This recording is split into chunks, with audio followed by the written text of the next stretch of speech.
I just saw Superman today. I loved it. I didn't think I would love it as much as I did, so I'm pleasantly surprised by that. I don't want to get into a lot of spoilers because that's not cool. I will mention spoilers near the end of this silly little script I'm writing at 11 p.m. First things first, if you're thinking about going to see it, please do. I doubt you will be disappointed. James Gunn did a fantastic job with this one, not to downplay the actors, special effects teams, set designers, and so many more talented people who delivered an amazing kickstart to the new DCEU, or new DCU, is that what it's called? Not sure. Either way, something I loved about this film, which I'm sure many folk who are smarter than myself have spoken about before, is that I can actually see everything that's going on in each shot. Something that annoys me is when I have the urge to turn up the brightness in a movie because I cannot see anything that's going on in frame. That's surely something that others mentioned in a more clever way, so I won't touch on that again. If I do, I guess call me out in the comments. The acting was fantastic. At no time did I feel like a take could have been better or was sloppy. Something that I feel was exclusive to me was one of the cast actors were playing a character that I didn't think was a good choice. Thing is, people said that about Heath Ledger as the Joker in Batman Begins. Hey there, this is Editing Gatsby here. I just wanted to apologize for my mistake. Heath Ledger played as the Joker in Batman The Dark Knight, not in Batman Begins. I do apologize. Back to the review. Fight scenes are faster than a speeding bullet, but not so fast that you get lost in what's going on. Additionally, whilst James Gunn has mentioned that this version of Superman is weaker compared to other versions of Superman, the Superman portrayed in this movie still feels more powerful than a locomotive and then some. A weaker Superman made for more entertaining fight scenes throughout the whole movie. Just getting to see Superman get thrown around, even bleeding more than I've ever seen Superman bleed in film, and the fact that he still gets up and overcomes the odds made for far more engaging fight scene. Now then, we're going to get into spoiler territory over here, so if you want to click away and go see it for yourself, I recommend you do that.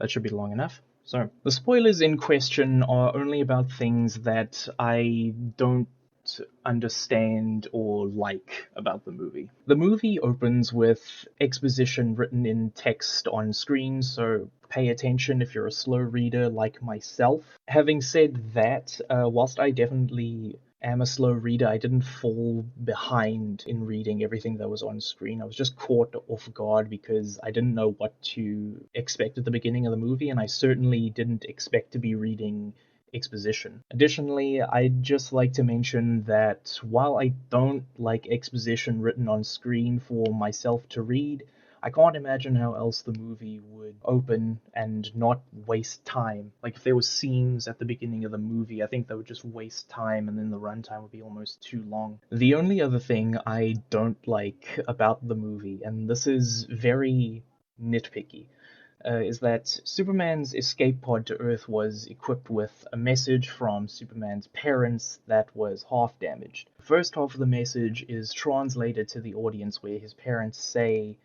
how much they love him and how he will grow up to do great things, fulfilling Krypton's vision or purpose for the lost son of Krypton. Now, the second half of the message is too damaged for Superman to make out, and it seems to be unable to be recovered by Superman nor by his robot companions in the Fortress of Solitude. Later into the film, Lex Luthor invades the fortress with one of his cybernetically enhanced bodyguards.